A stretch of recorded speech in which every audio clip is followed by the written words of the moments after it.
नमस्कार विद्यार्थी मित्रांनो, स्वागत आहे आपल्या यूट्यूब चॅनलवर। विद्यार्थी मित्रांनो, 2024 मध्ये होणाऱ्या ग्रामसेवकची जी एक्झाम होणार आहे त्यावर आधारित आपण आजचा व्हिडिओ बनवला आहे।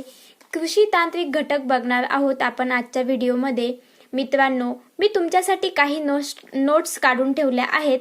तर आपण आज कृषी व्यवसाय व्यवस्थापनाची मूलतत्वे आणि कार्यपद्धती बघणार आहोत। मित्रांनो, व्हिडिओ शेवटपर्यंत बघा, नक्कीच फायदेशीर ठरेल। मित्रांनो, व्हिडिओला सुरुवात करण्याआधी आपल्या चॅनलला सबस्क्राइब करा, म्हणजे येणारे सर्व व्हिडिओ तुमच्यापर्यंत पोहोचतील। तर मग आपण आजच्या व्हिडिओला सुरुवात करूया। प्रश्न क्रमांक 1, कृषी अर्थशास्त्र म्हणजे काय? तर इथे 4 ऑप्शन दिलेले आहेत। शेतीसाठी लागणाऱ्या संपत्तीचा अभ्यास, 2 शेतीसाठी लागणाऱ्या मनुष्यबळाचा अभ्यास, 3 शेतीमधून मिळालेल्या उत्पादनाचा अभ्यास, 4 कृषी व्यवसायाशी संबंधित अर्थशास्त्राचा अभ्यास। तर याचं उत्तर आहे कृषी व्यवसायाशी संबंधित अर्थशास्त्राचा अभ्यास। प्रश्न क्रमांक 2, भारताच्या एकूण उत्पादनापैकी साधारणपणे किती टक्के उत्पन्न हे शेती व व्यवसायावर प्राप्त होते? ऑप्शन दिलेले आहेत तिथे 4। तर 1 10 ते 20%, 2 25 ते 35%, 3 55 ते 65%, 4 70 ते 80%। तर याचं उत्तर आहे 25 ते 35%। प्रश्न क्रमांक 3, ज्या वर्षी कृषी उत्पादन चांगले येते त्या वर्षी कृषी उद्योगाची परिस्थिती कशी असते? 4 ऑप्शन दिले। 1 कृषी उद्योगावर विपरीत परिणाम होतात, 2 कृषी उद्योगावर काहीच परिणाम होत नाही, 3 कृषी उद्योगधंद्यात वाढ होते, 4 कृषी उद्योगधंद्यात चढ उतार होतात। तर याचं उत्तर आहे बी, कृषी उद्योगधंद्यात वाढ होते। प्रश्न क्रमांक 4, स्थूल अर्थशास्त्र म्हणजे काय? 1 एखाद्या विशिष्ट घटकाचा अभ्यास करणे, 2 संपूर्ण अर्थव्यवस्थेचा अभ्यास करणे, 3 एखाद्या व्यक्तीचा अभ्यास करणे, 4 अर्थव्यवस्थेच्या एका घटकाचा अभ्यास करणे। तर याचं उत्तर आहे सी, संपूर्ण अर्थव्यवस्थेचा अभ्यास करणे। 5वा प्रश्न, अर्थशास्त्राच्या एकूण विशिष्ट घटकाच्या संबंधित अभ्यास करणाऱ्या शास्त्राला काय म्हणतात? स्थूल अर्थशास्त्र, उत्पादनशास्त्र, सूक्ष्म अर्थशास्त्र की अर्थशास्त्र? तर याचं उत्तर आहे सूक्ष्म अर्थशास्त्र। प्रश्न क्रमांक 6 बघूया। राष्ट्रीय उत्पन्न, राष्ट्रीय बचत, एकूण रोजगार या बाबींचा अभ्यास पुढीलपैकी कोणत्या अर्थशास्त्रामध्ये केला जातो? तर 1 ऑप्शन आहे व्यावहारिक अर्थशास्त्र, 2 उत्पादनशास्त्र, 3 सूक्ष्म अर्थशास्त्र, 4 स्थूल अर्थशास्त्र। तर याचं उत्तर आहे स्थूल अर्थशास्त्र। प्रश्न क्रमांक 7, कोणाच्या मते अर्थशास्त्र म्हणजे भौतिक किंवा आर्थिक कल्याणाशी निगडित अशा मानवी क्रियांचा अभ्यास आहे? तर 4 ऑप्शन दिले आहेत। ए मार्शल, बी रॉबिन्स, 3 प्रापिंगू, 4 ॲडम्स थीम। तर याचं उत्तर आहे प्रापिंगू। प्रश्न क्रमांक 9, मागणी म्हणजे काय? 1 वस्तू प्राप्त करण्याबाबतची इच्छा, 2 एखाद्या व्यक्तीला जाणवलेली गरज, 3 विशिष्ट वेळी विशिष्ट किमतीस वस्तूच्या खरेदीची तयारी, 4 अमर्यादा गरजांची पूर्ती। तर याचं उत्तर आहे विशिष्ट वेळी विशिष्ट किमतीस वस्तूंच्या खरेदीची तयारी। प्रश्न क्रमांक 9, मागणीच्या नियमानुसार पुढील गृहीतकांपैकी कोणते गृहीतक बरोबर नाही? 1 उपभोक्त्यांचे उत्पन्न स्थिर असावे, 2 उपभोक्त्यांच्या आवडीनिवडी स्थिर असाव्यात, सी पर्यायी वस्तूंच्या किमती भिन्न असाव्यात, डी परस्पूरक वस्तूंच्या किमती स्थिर असाव्यात। तर याचं उत्तर आहे पर्यायी वस्तूंच्या किमती भिन्न असाव्या। प्रश्न क्रमांक 10, वस्तूंची किंमत आणि मागणी यांच्यामधील संबंध कसा आहे? 1 किमती वाढल्यास मागणी वाढते, 2 किमती कमी झाल्यास मागणी कमी होते, 3 किमती वाढल्यास मागणी कमी होते, 4 किमती वाढल्यास मागणी संपते। तर याचं उत्तर आहे किंमत वाढल्यास मागणी कमी होते। प्रश्न क्रमांक 11, वस्तूंच्या मागणीवर पुढीलपैकी कोणत्या घटकांचा प्रभाव पडत नाही? तर 4 ऑप्शन आहेत। 1 किंमत, 2 आवडीनिवडी, 3 ग्राहकांचे उत्पन्न, 4 वस्तूंची अभिलाषा। तर याचं उत्तर आहे वस्तूंची अभिलाषा. प्रश्न क्रमांक 12, मागणीची लवचिकता कशात व्यक्त करतात? 1. संख्येत, 2. टक्केवारीत, 3. किमतीत, डी. वस्तूत. तर याचं उत्तर आहे टक्केवारीत. प्रश्न क्रमांक 13, वस्तूंच्या मागणीतील बदलांचे प्रमाण तिच्या किमतीत बदलांच्या प्रमाणाशी तंतोतंत जुळणारे असल्यास मागणीची किंमत सापेक्ष लवचिकता किती होईल? 1. 1 पेक्षा कमी, बी. 0, सी. 1 पेक्षा जास्त. तर याचं उत्तर आहे 1. प्रश्न क्रमांक 14, उत्पादनातील बदलास एखाद्या वस्तूच्या मागणीतील प्रतिसादाला काय म्हणतात? 1. मागणीची किंमत सापेक्ष लवचिकता, 2. मागणीची आयसापेक्ष लवचिकता, 3. मागणीची अन्योन्य लवचिकता, डी. मागणीची लवचिकता. तर याचं उत्तर आहे बी. मागणीची सापेक्ष लवचिकता. प्रश्न क्रमांक 15, जीवनावश्यक वस्तू उदाहरणार्थ गहू, तांदूळ, मीठ यांची मागणी कशी असते? 1. कमी लवचिकता, 2. साधारण लवचिकता, 3. जास्त लवचिकता, 4. शून्य लवचिकता. तर याचं उत्तर आहे कमी लवचिकता. 16वा प्रश्न, अर्थशास्त्रात वस्तूंची किंमत ही पुढीलपैकी कोणत्या घटकांच्या संतुलनाने ठरते? 1. उत्पादन आणि उपभोग, 2. उपभोग आणि विक्री, 3. उत्पादन आणि पुरवठा, डी. मागणी आणि पुरवठा. तर याचं उत्तर आहे मागणी आणि पुरवठा. 17वा प्रश्न बघूया. एका विशिष्ट काळात एका विशिष्ट किमतीला विक्रेता वस्तूचे जे परिणाम विकायला तयार असतो त्या परिणामाला काय म्हणतात? 1. मागणी, 2. उत्पादन, 3. पुरवठा, 4. उपभोग. तर याचं उत्तर आहे पुरवठा. प्रश्न क्रमांक 18, पुरवठ्याच्या नियमात वस्तूंची किंमत आणि वस्तूंचा एकूण पुरवठा यामध्ये कोणत्या दिशेने बदल घडून येतो? ए. विरुद्ध दिशा, बी. एकच दिशा, 3. ऊर्ध्व दिशा, 4. वक्र दिशा. तर याचं उत्तर आहे एकच दिशा. प्रश्न क्रमांक 19, पुरवठ्याचा नियम पुढीलपैकी कोणत्या परिस्थितीमध्ये कार्यान्वित होत नाही? 1. भविष्य काळात वस्तूंच्या किमतीमध्ये बदल घडून येण्याची शक्यता, 2. उपभोक्ते आणि उत्पादकांच्या आवडीनिवडीमध्ये बदल होत नाही, 3. मालाची किंमत स्थिर असते, 4. तांत्रिक प्रगती घडून येत नाही. तर याचं उत्तर आहे भविष्य काळात वस्तूंच्या किमतीमध्ये बदल घडून येण्याची शक्यता. प्रश्न क्रमांक 20, पुरवठ्याची लवचिकता म्हणजे काय? 1. किमतीत होणाऱ्या बदलाने पुरवठ्यांच्या प्रमाणात होणाऱ्या बदलांचे मापन, बी. किंमत स्थिर राहिल्याने पुरवठ्यांच्या प्रमाणात होणाऱ्या बदलांचे मापन, 3. किंमत स्थिर असल्यास पुरवठ्यांच्या प्रमाणावर बदल होत नाही, 4. किंमत स्थिर राहिल्याने पुरवठाही स्थिर राहतो. तर याचं उत्तर आहे किमतीत होणाऱ्या बदलाने पुरवठ्याच्या प्रमाणात होणाऱ्या बदलाचे मापन. प्रश्न क्रमांक 21, किमतीत थोडा बदल झाल्यास पुरवठ्यात मोठ्या प्रमाणावर बदल घडून येतो तेव्हा पुरवठ्याची लवचिकता कशी असते? 1. परिपूर्ण लवचिकता पुरवठा, 2. परिपूर्ण लवचिकता पुरवठा, सी. कमी लवचिकता पुरवठा, डी. एकक लवचिकता पुरवठा. तर याचं उत्तर आहे बी. परिपूर्ण लवचिक पुरवठा. तर प्रश्न क्रमांक 22 बघूया. किमतीत कितीही बदल घडून आल्यास पुरवठ्यात काहीच बदल घडून येत नाही तेव्हा पुरवठ्याची लवचिकता पुढीलपैकी कशी असते? 1. परिपूर्ण लवचिकता पुरवठा, 2. जास्त लवचिकता पुरवठा, 3. कमी लवचिकता पुरवठा, डी. परिपूर्ण अलवचिकता पुरवठा. तर याचं उत्तर आहे परिपूर्ण अलवचिकता पुरवठा. प्रश्न क्रमांक 23, किमतीतील बदलांपेक्षा पुरवठ्यातील बदल जास्त प्रमाणात असेल तर पुरवठ्यांची लवचिकता कशी असते? कमी लवचिकता पुरवठा, 2. एकक लवचिकता पुरवठा, 3. जास्त लवचिकता पुरवठा, डी. परिपूर्ण लवचिकता पुरवठा. तर याचं उत्तर आहे जास्त लवचिक पुरवठा. प्रश्न क्रमांक 24, किमतीत बदलापेक्षा पुरवठ्यातील बदलांपेक्षा पुरवठ्यातील बदल कमी प्रमाणात झाल्यास पुरवठ्यांची लवचिकता कशी असते? 1. परिपूर्ण अलवचिकता पुरवठा, 2 कमी लवचिकता पुरवठा, 3 जास्त लवचिकता पुरवठा, डी एकक लवचिकता पुरवठा. तर याचं उत्तर आहे कमी लवचिक पुरवठा. प्रश्न क्रमांक 25 बघूया.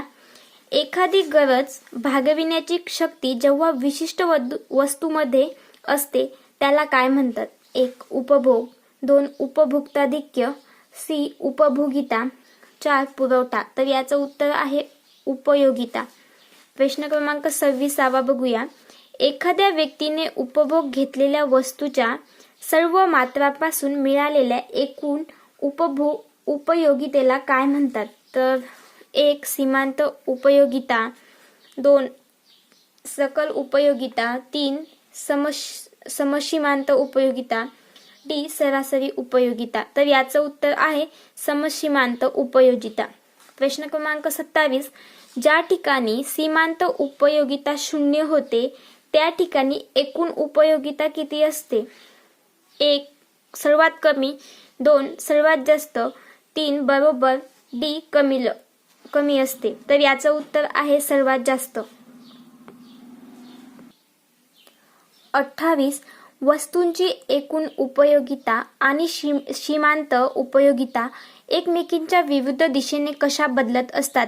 1 कमी प्रमाणात, 2 जास्त प्रमाणात, 3 बरोबर प्रमाणात, 4 कमी जास्त प्रमाणात. तर याचं उत्तर आहे कमी जास्त प्रमाणात. 29.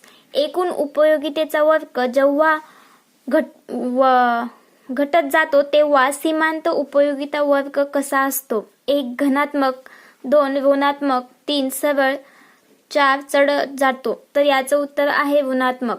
30. एखाद्या वस्तूच्या उपयोगापासून मिळणारी सीमांत उपयोगिता दुसऱ्या उपयोगापेक्षा जास्त असेल तर ती व्यक्ती दुसऱ्या उपयोगातील काही मात्रा कमी करून पहिल्या उपयोगातून वस्तूंचे प्रमाण वाढवून अधिक समाधान मिळवील. ही व्याख्या पुढीलपैकी कोणत्या नियमाची आहे? 1 आभासी उपयोगिता, 2 सीमांत उपयोगिता, सी समसीमांत उपयोगिता, डी एकूण उपयोगिता. तर याचं उत्तर आहे समसीमांत उपयोगिता. 31 प्रश्न. मनुष्याजवळ असलेल्या एखाद्या वस्तूच्या साठ्यात वाढ होत गेल्यास त्या वाढीपासून मिळणारे जादा समाधान किंवा उपयोगिता त्या वस्तूच्या साठ्यात होणाऱ्या वाढीबरोबर क्रमाक्रमाने घटत जाते. उपयोगितेचा हा कोणता नियम आहे? 1 सीमांत उपयोगिता, 2 समसीमांत उपयोगिता, 3 आभासी उपयोगिता, 4 सरासरी उपयोगिता. तर याचं उत्तर आहे आभासी उपयोगिता. 32 प्रश्न. ज्या घटकांमुळे उत्पादन करणे शक्य होते त्याला काय म्हणतात? 1 भांडवल, 2 उपयोगिता, 3 उत्पादनाचे घटक, 4 उत्पादन श्रम. तर याचं उत्तर आहे उत्पादनाचे घटक. प्रश्न क्रमांक 33 भूमीची उत्पादकता म्हणजे काय? 1 भूमीची उत्पादन शक्ती, 2 भूमीचे महत्त्व, 3 भूमीचे अंतर्गत गुण, 4 भूमीची सुधारणा. तर याचं उत्तर आहे भूमीची उत्पादन शक्ती. 34 प्रश्न. पुढीलपैकी कोणता घटक उत्पादनाचा घटक नाही? 1 भूमी, 2 भांडवल, 3 उत्पादन, 4 संयोजन. तर याचं उत्तर आहे उत्पादन. 35 प्रश्न. आर्थिक मोबदला मिळविण्याकरिता करण्यात आलेल्या शारीरिक किंवा मानसिक प्रयत्नांना काय म्हणतात? 1 धन, 2 श्रम, 3 उत्पादन, 4 भांडवल. तर याचं उत्तर आहे श्रम.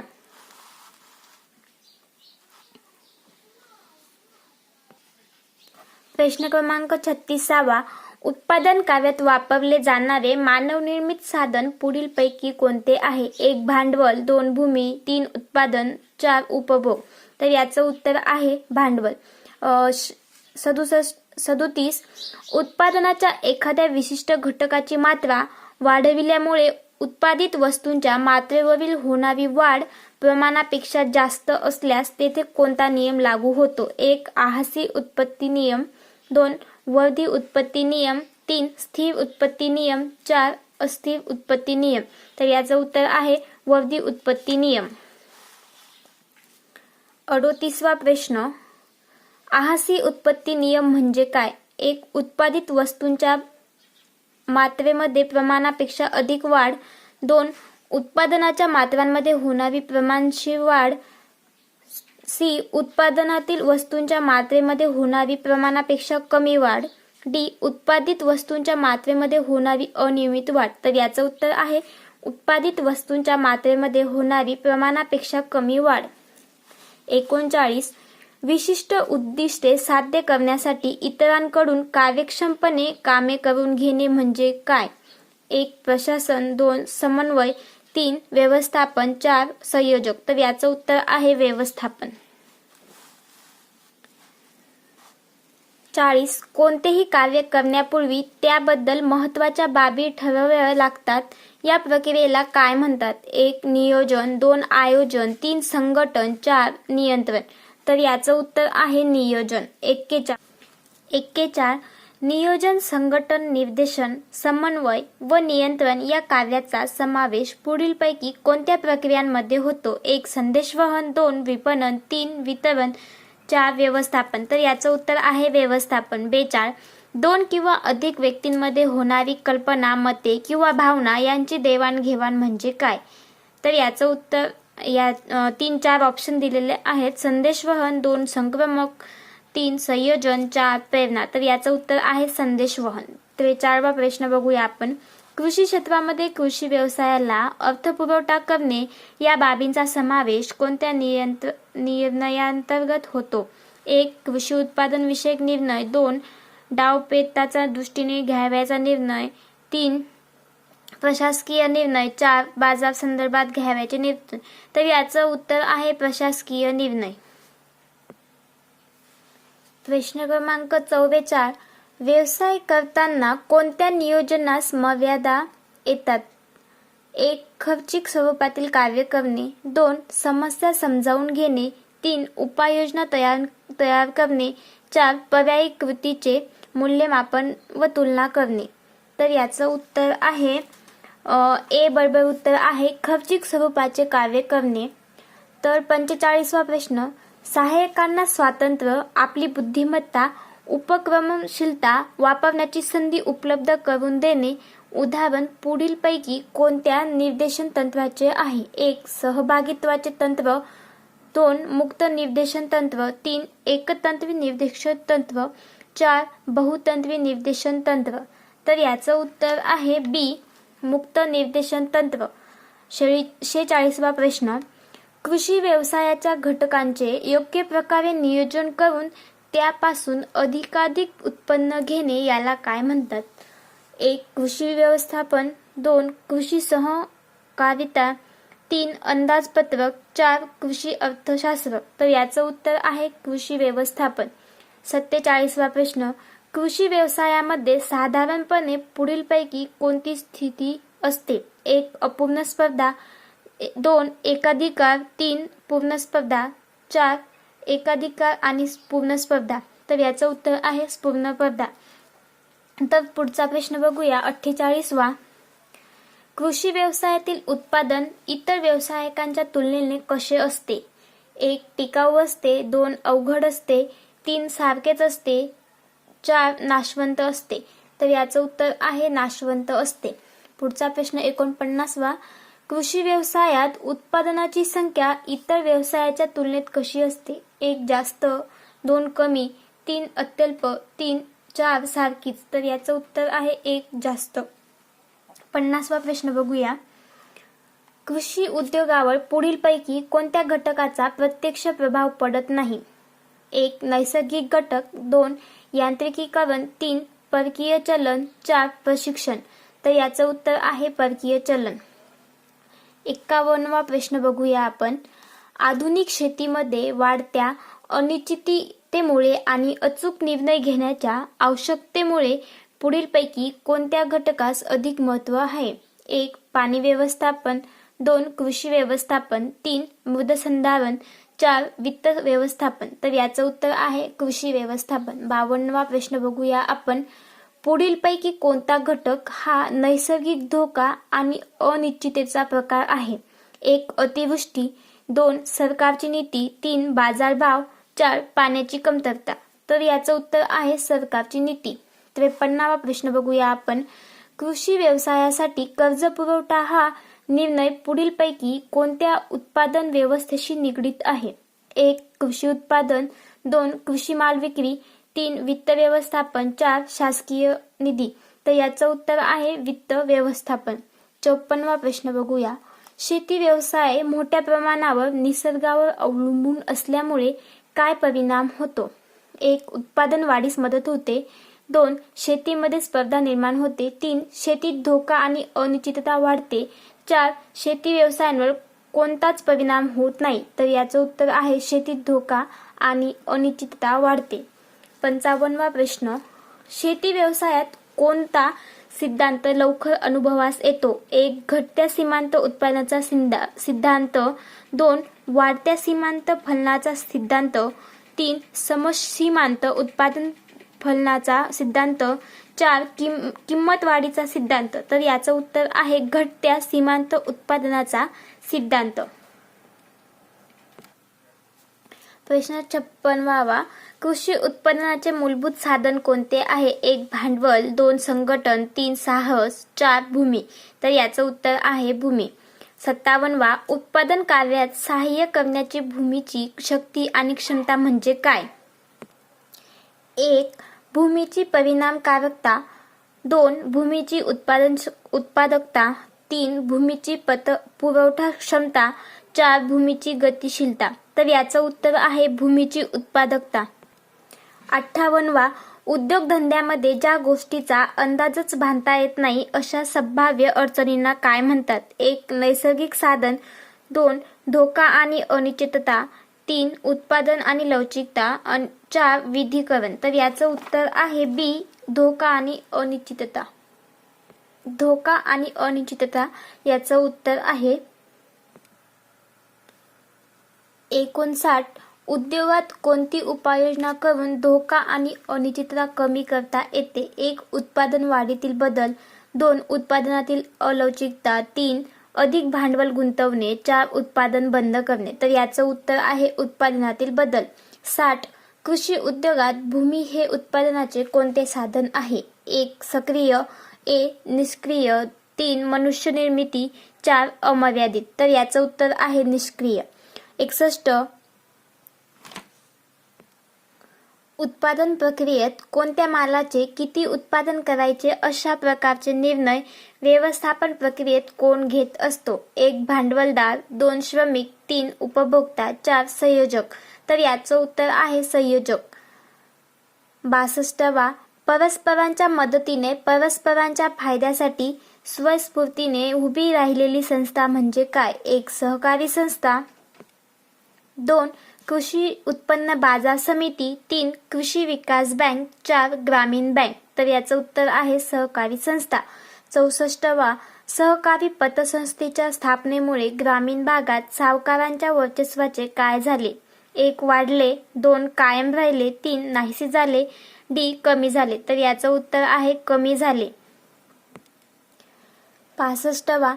नाबार्ड या शब्दाचा कोणता अर्थ आहे? 1. National bank for rural development, 2. National bank for development, 3. National bank for agriculture and rural development, 4. National bank for research and development. तर याचं उत्तर आहे national bank for agriculture and rural development. पुढचा प्रश्न बघूया.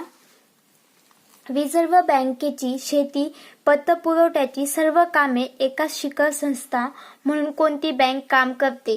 1. राज्य सहकारी bank, 2. State bank of India, 3. जिल्हा पातळीवरील मध्यवर्ती सहकारी बँक, 4. राष्ट्रीय कृषी व ग्रामीण विकास बँक. तर याचं उत्तर आहे राष्ट्रीय कृषी व ग्रामीण विकास बँक. 67वा प्रश्न बघूया. शेतीसाठी वित्तपुरवठा करणाऱ्या संस्थांपैकी कोण बिगर संस्थात्मक स्रोत आहे? 1. राष्ट्रीयकृत बँक, 2. भूविकास बँक, 3. व्यावसायिक सावकार, 4. ग्रामीण बँक.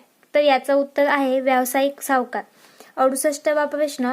अल्पकालीन वित्तपुरवठा न होणाऱ्या कारणासाठी केला जातो? कृषी निविष्ठा, बियाणे खते, जमिनीची कायमस्वरूपी सुधारणा, जलसिंचनाची सुविधा आणि जमीन खरेदी. याचं पहिलं ऑप्शन याचं उत्तर आहे कृषी निविष्ठा खरेदी. ते बियाणे खते हे आहे त्याचं उत्तर. 69वा प्रश्न, मध्यकालीन वित्तपुरवठ्याची गरज पुढीलपैकी कोणत्या कारणासाठी असते? ए. बियाणे खरेदी, बी. बियाणे खरेदी, 2. शेतीची अवजारे खरेदी, 3. लिफ्ट इरिगेशन उभारणी, 4. जमीन खरेदीसाठी.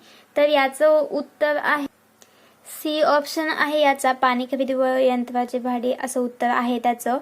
आपण पुढचा प्रश्न बघूया. 70, दीर्घकालीन वित्तपुरवठा पुढीलपैकी कोणत्या कारणांसाठी करतात? 1. जनावरांचे गोठे दुरुस्ती, 2. जमिनीची कायमस्वरूपी सुधारणा, 3. जनावरांची खरेदी, 4. रसायने व चारा खरेदी. तर याचं उत्तर आहे जमिनीची कायमस्वरूपी सुधारणा. पुढचा प्रश्न बघूया. 71वा, मध्यकालीन वित्तपुरवठ्याचा कालावधी किती असतो?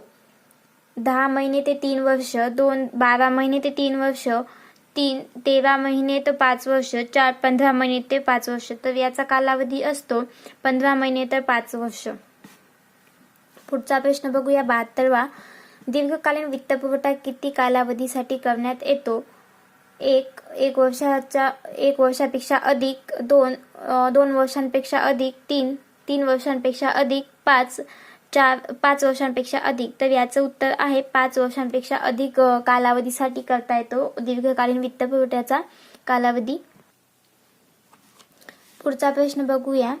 कृषीसाठी वित्त पुरविणाऱ्या संस्थांचे वर्गीकरण कोणत्या प्रकारात करतात? 1. खाजगी आणि संस्थात्मक, 2. संस्थात्मक आणि ग्रामीण, 3. खाजगी आणि क्षेत्रीय, 4. संस्थात्मक आणि पतपेढ्या. तर याचं उत्तर आहे खाजगी आणि संस्थात्मक. 74वा प्रश्न बघूया.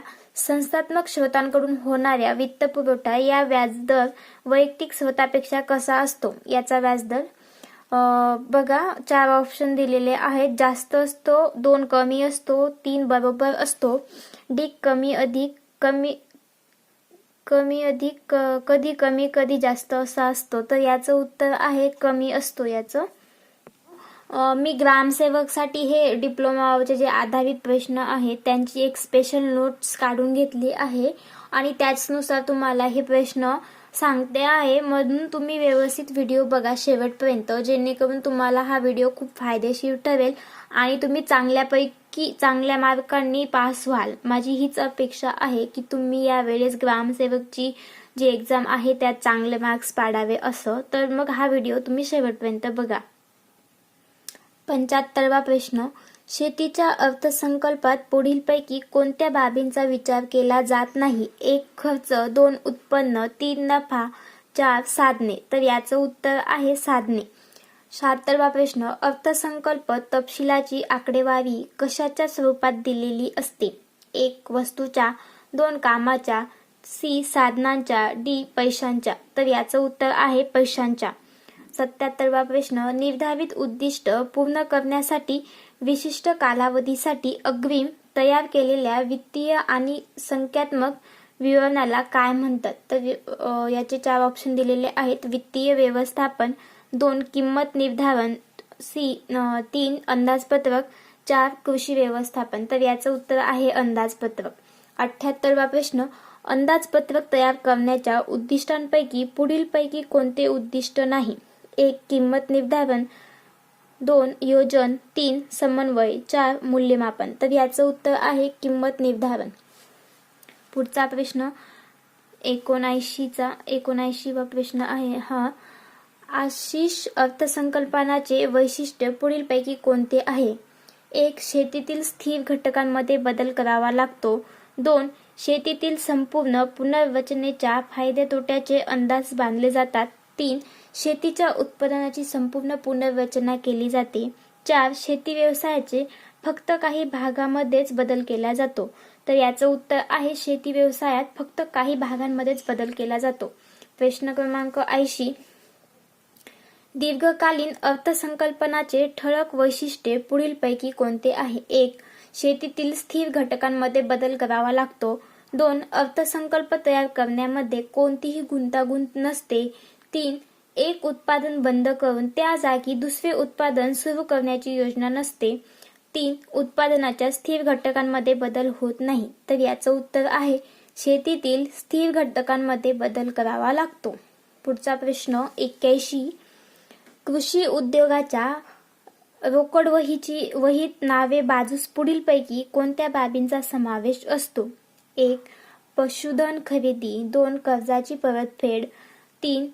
आरंभीची रोख शिल्लक. 3. यंत्रसामग्री खरेदी. सी उत्तर आहे याचं बरोबर, आरंभीची रोख शिल्लक. 82वा प्रश्न बघूया. कृषी उद्योगाच्या रोकड वहीत जमा बाजूस प्रामुख्याने पुढीलपैकी कोणती बाब नसते? 1. पशुपालन विक्री. 2. रोख कर्ज उभारणी. 3. शासकीय अनुदान. 4. कर्जाची परतफेड. तर याचं उत्तर आहे कर्जाची परतफेड. पुढचा प्रश्न 83वा. आर्थिक वर्षाच्या अखेरीस कृषी उद्योगामध्ये किती नफा किंवा तोटा झाला हे आकडेवारीच्या स्वरूपात सांगणे आणि आर्थिक स्थितीचे वर्णन करणे याला काय म्हणतात? 1. कृषी खाते. 2. अंतिम लेखे. 3. ताळेबंद.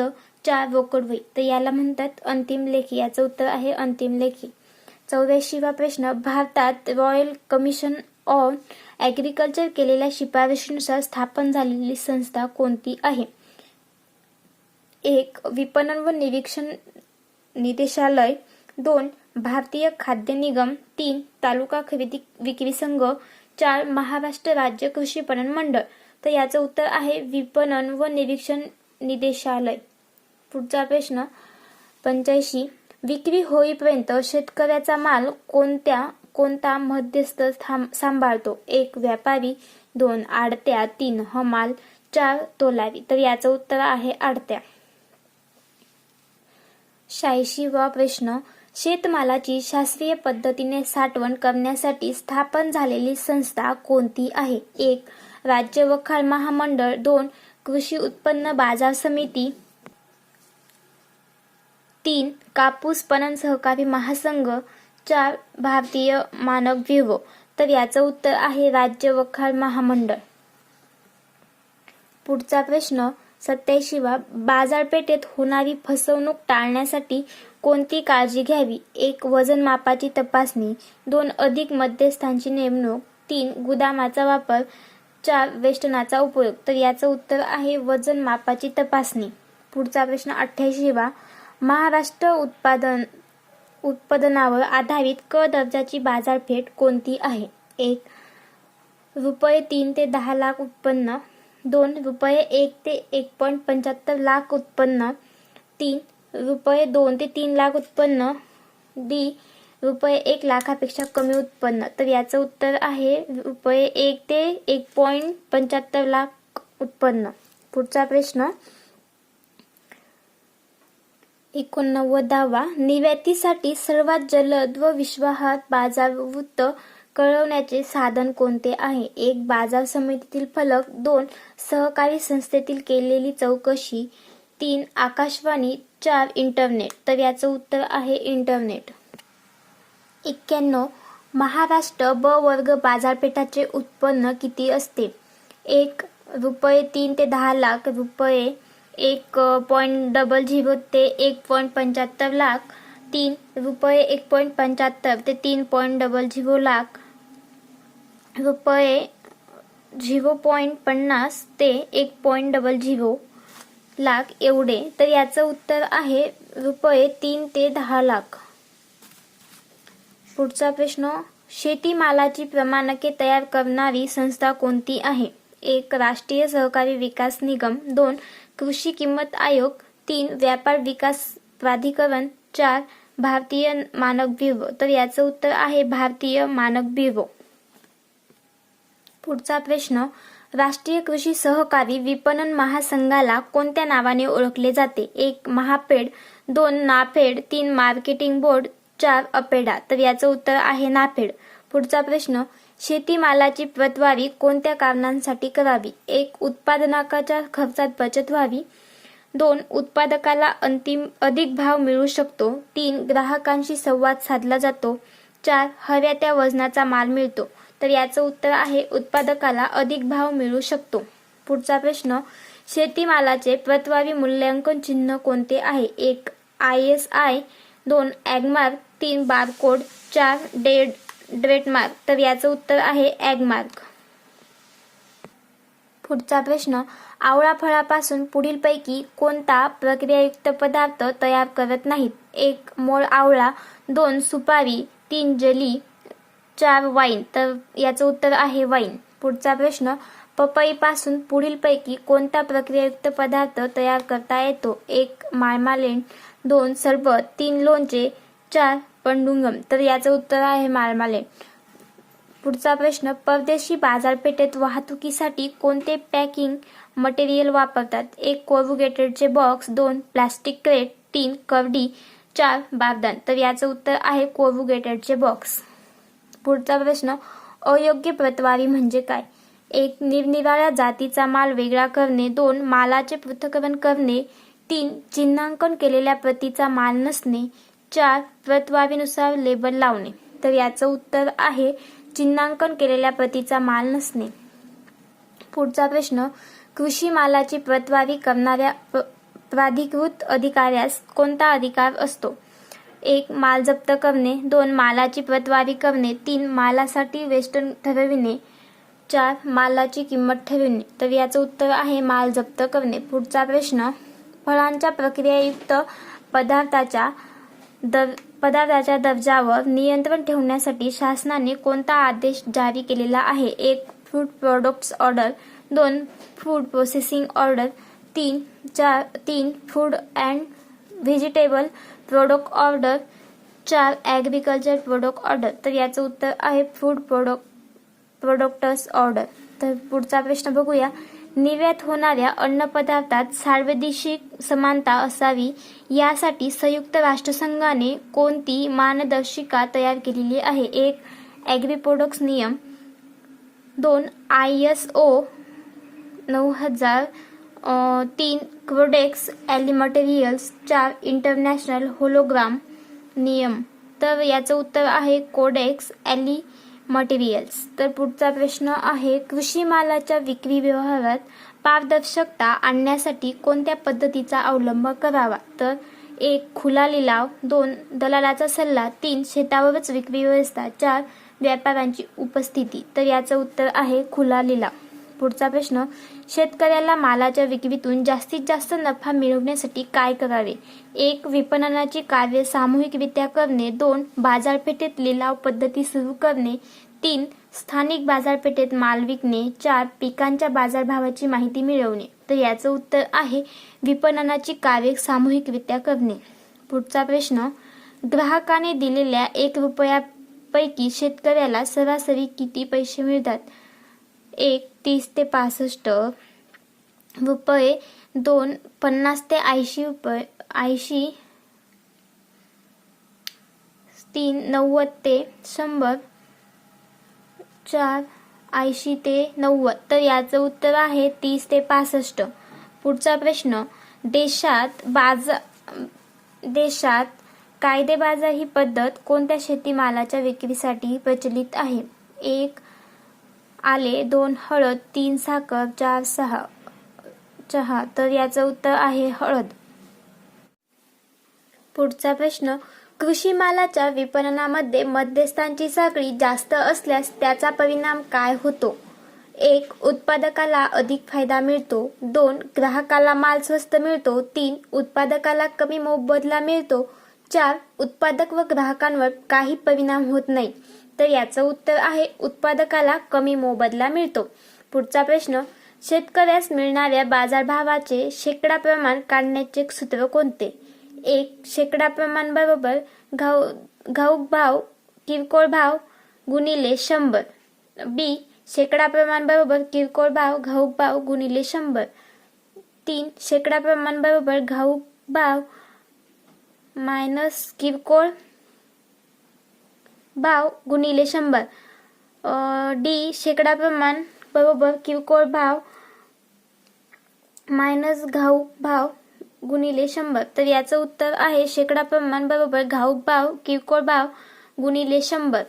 तर पुढचा प्रश्न, नियंत्रित बाजारपेठेमध्ये शेतीमालाची विक्री कोणत्या पद्धतीने होते? 1. हप्ता पद्धत, 2. उघड लिलाव पद्धत, 3. वाटाघाटी करून, 4. सरकारी अधिकाऱ्यांच्या नियंत्रणाखाली. तर याचं उत्तर आहे उघड लिलाव पद्धत. पुढचा प्रश्न, नियंत्रित बाजारपेठांमध्ये पुढीलपैकी कोणता मध्यस्थ आवश्यक असतो? 1. किरकोळ खरेदीदार, 2. ठोक खरेदीदार, 3. कमिशन एजंट दलाल, 4. फेरीवाला. तर याचं उत्तर आहे कमिशन एजंट दलाल. पुढचा प्रश्न, रेग्युलेटर मार्केट ॲक्टनुसार शेतीमालाची विक्री कोठे केली पाहिजे? 1. नियंत्रित मार्केट यार्डात, 2. शहरात कोठेही, 3. थेट खरेदीदार व्यापाऱ्यांना, 4. सरळ ग्राहकालाच. तर याचं उत्तर आहे नियंत्रित मार्केट यार्डाला. तर पुढचा प्रश्न, मुंबईची नियंत्रित कृषीमाल बाजारपेठ कोठे आहे? 1. वाशी, 2. दादर, 3. कल्याण, 4. परेल. तर याचं उत्तर आहे वाशी.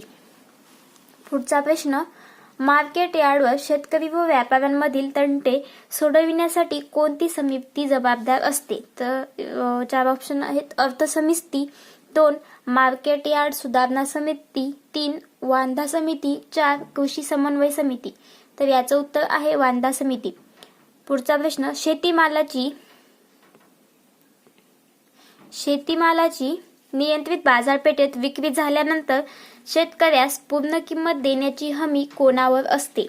1. कमिशन एजंटवर असते, 2. खरेदीदारावर, 3. बाजारपेठ समितीवर, 4. वांधा समितीवर. तर याचं उत्तर आहे कमिशन एजंटवर.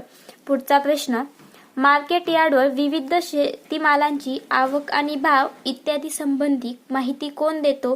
1. Commission agent, 2. ठोक खरेदीदार, 3. हुंडेकरी, 4. बाजार समिती. तर याचं उत्तर आहे बाजार समिती. पुढचा प्रश्न, सहकारी पद्धतीने शेतीमालाची विक्री केल्यामुळे पुढीलपैकी कोणता खर्च प्रामुख्याने कमी होतो? 1. प्रतवारी, 2. पॅकिंग, 3. वाहतूक, 4. हे सर्व खर्च. तर हे सगळे ऑप्शन येतात त्याच्यामध्ये. प्रतवारी येतं, पॅकिंग येतं, वाहतूक येतं, म्हणून याचं उत्तर असेल हे सर्व खर्च.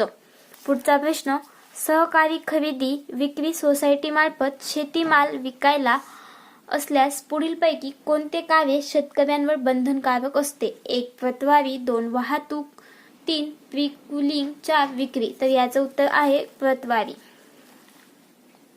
पुढचा प्रश्न, सहकारी खरेदी विक्री सोसायटीच्या दररोजच्या व्यवहारामध्ये पुढीलपैकी कोणाचा सहभाग नसतो? 1. Commission agent, 2. शेतकरी, 3. सोसायटी प्रतिनिधी, 4. हमाल. तर याचं ऑप्शन आहे कमिशन एजंट, याचा कुठलाही सहभाग नसतो. पुढचा प्रश्न, नियंत्रित बाजारपेठेमुळे शासनास कशा प्रकारे शेतीमालावर नियंत्रण ठेवता येते? 1. जास्त असलेला शेतीमाल इतर बाजारपेठांमध्ये पाठवून, 2. ठराविक किंमत ठरवून देऊन, 3. अतिरिक्त शेतीमाल नाकारून, 4. प्रतवारी केलेला माल परत करून. तर याचं उत्तर आहे जास्त असलेला शेतीमाल इतर बाजारपेठात पाठवून. पुढचा प्रश्न, भाजीपाला या कृषी मालामध्ये पुढीलपैकी कोणत्या मालाचा समावेश नाही? 1. भेंडी, 2. कोबी, 3. विलायची, 4. हिरवी मिरची. तर याचं आन्सर आहे विलायची. पुढचा प्रश्न, पुढीलपैकी कोणते चलन आंतरराष्ट्रीय स्तरावर चालते? 1 रुपया, 2 पाऊंड, 3 डॉलर, 4 युरो. तर याचं उत्तर आहे डॉलर. पुढचा प्रश्न, गॅट करारामुळे पुढीलपैकी कोणत्या गोष्टींवर बंधने येणार आहेत? 1. आयात, 2. निर्यात, 3. बिना पेटेंटेड बियाणे वापरावर, 4. विशिष्ट पिकाखाली क्षेत्र वाढविल्यावर. तर याचं उत्तर आहे तिसरं सी, बिना पेटेंटेड बियाणे वापरावर.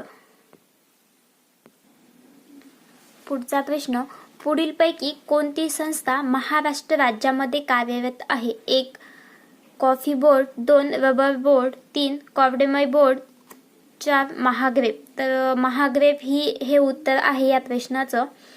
पुढचा प्रश्न, महाराष्ट्र राज्यामधून पुढीलपैकी कोणत्या फळाची निर्यात सर्वात मोठ्या प्रमाणावर होते? 1. द्राक्ष, 2. बोर, 3. चिकू, 4. डाळिंब. तर द्राक्षाची सर्वात मोठ्या प्रमाणावर निर्यात होते.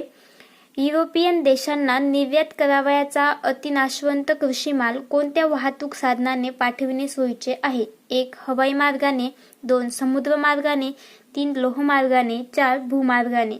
तर याचं उत्तर आहे हवाई मार्गाने. पुढचा प्रश्न, थॉम्सन सीडलेस हा कोणत्या पिकाचा वाण आहे? 1. पेरू, 2. बोर, 3. डाळिंब, 4 द्राक्ष. तर याचं उत्तर आहे द्राक्ष. पुढचा प्रश्न, गॅट करारानुसार कृषीमाल कोठे निर्यात करता येईल? 1. विकसित देशांना. 2. विकसनशील देशांना. 3. मागास देशांना. 4. जगातील कोणत्याही देशांना. तर याचं उत्तर आहे जगातील कोणत्याही देशांना. पुढचा प्रश्न, प्री कुलिंग करणे कोणत्या फळास अत्यावश्यक असते? 1. द्राक्ष. 2. आंबा. 3. चिकू. 4. डाळिंब. तर याचं उत्तर आहे द्राक्ष.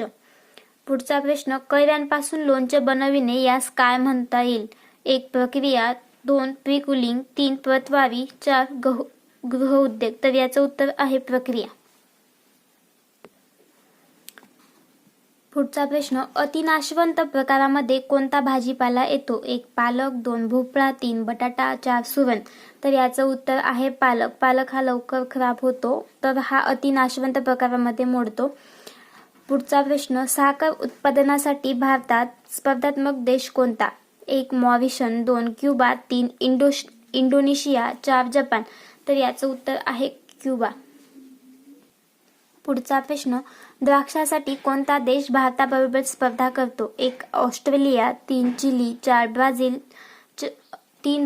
4. क्युबा. तर याचं उत्तर आहे चिली. पुढचा प्रश्न, प्री कुलिंग मध्ये कृषी मालाचे तापमान किती अंश ठेवतात? 1. 20 अंश सेल्सिअस.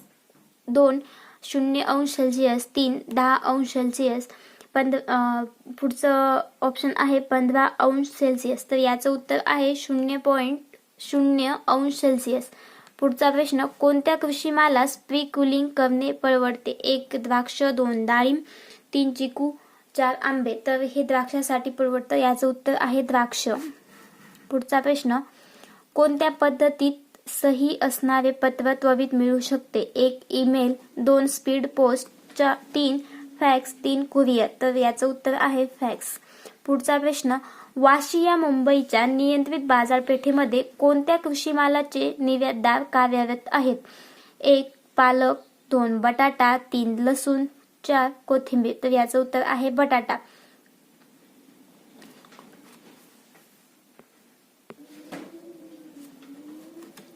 जगातील विविध देशांनी दुसऱ्या देशांना निर्यात केलेल्या कृषी मालाची नोंद कोठे आढळते? 1. कृषी उत्पन्न बाजार समिती कार्यालय. 2. FAO trade yearbook.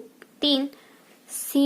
Season and crop report. 3. NABARD कार्यालय. तर याचं उत्तर आहे FAO ट्रेड इयरबुक. पुढचा प्रश्न, बँकिंग व्यवहार पुढीलपैकी कोणत्या कार्डाने करता येतो? 1. Credit card. 2. Post card. 3. मनी कार्ड. 4. Score card. तर याचं उत्तर आहे क्रेडिट कार्ड. पुढचा प्रश्न, नाबार्ड या संस्थेने महाग्रेप संस्थेत कशासाठी अर्थसहाय्य केले आहे? 1. प्री कुलिंग व शीतगृह उभारणी.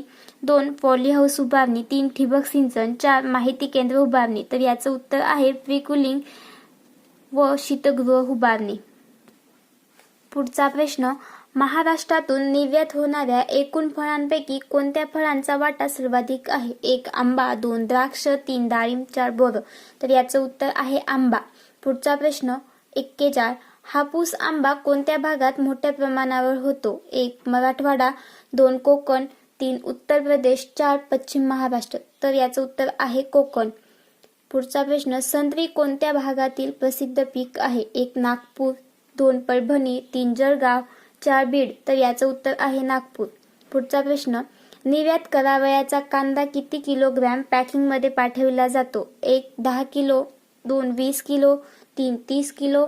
4. 40 किलो. तर याचं उत्तर आहे 40 किलो. पुढचा प्रश्न, एकूण भाजीपाला निर्यातीत कांदा किती टक्के येतो? 1. 32%. 2. 42%. 3. 53%. 4. 62%. तर याचं उत्तर आहे 32%. पुढचा प्रश्न, कांदा कोणत्या देशात जास्त निर्यात होतो? 1. Saudi Arabia. 2. Sri Lanka. 3. Singapore. 4. United Arab अमिराती. तर याचं उत्तर आहे युनायटेड अरब अमिराती. पुढचा प्रश्न, बटाटा सर्वात जास्त कोणत्या देशात निर्यात होतो? 1. Nepal. 2. Saudi Arabia. 3. UAE. 4. Sri Lanka. तर याचं उत्तर आहे नेपाळ. पुढचा प्रश्न, भारताप्रमाणेच कोणता देश कांदा मोठ्या प्रमाणावर निर्यात करतो? 1. नेदरलँड. 2. स्पेन. 3 America, 4 Mexico. तर याचं उत्तर आहे नेदरलँड. पुढचा प्रश्न, भारतातून निर्यात होणारी द्राक्ष सर्वात जास्त कोणत्या देशात जातात?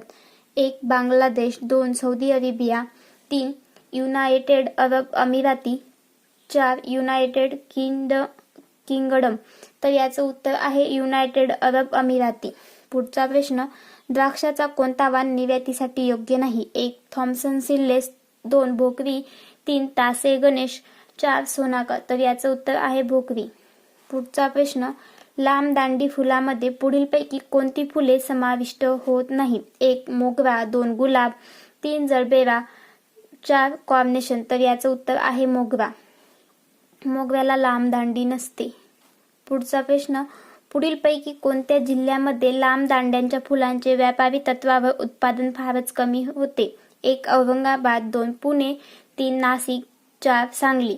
याचं उत्तर आहे औरंगाबाद. पुढचा प्रश्न, फुलांच्या पॅकिंगसाठी वापरण्यात येणाऱ्या पॉलिथिन शीटचा समावेश पुढीलपैकी कोणत्या प्रकारच्या खर्चात धरावा? 1 कायमस्वरूपी खर्च, 2 खेळता खर्च, 3 घसारा, 4 तोटा. तर याचं उत्तर आहे खेळता खर्च. पुढचा प्रश्न, निर्यात करावयाच्या फुलांची काढणी केव्हा करावी? 1 सकाळी 6 पूर्वी, 2 सकाळी 9 पूर्वी, 3 9 ते 12च्या दरम्यान, 4 दुपारी 3 नंतर. तर याचं उत्तर आहे सकाळी 9 पूर्वी.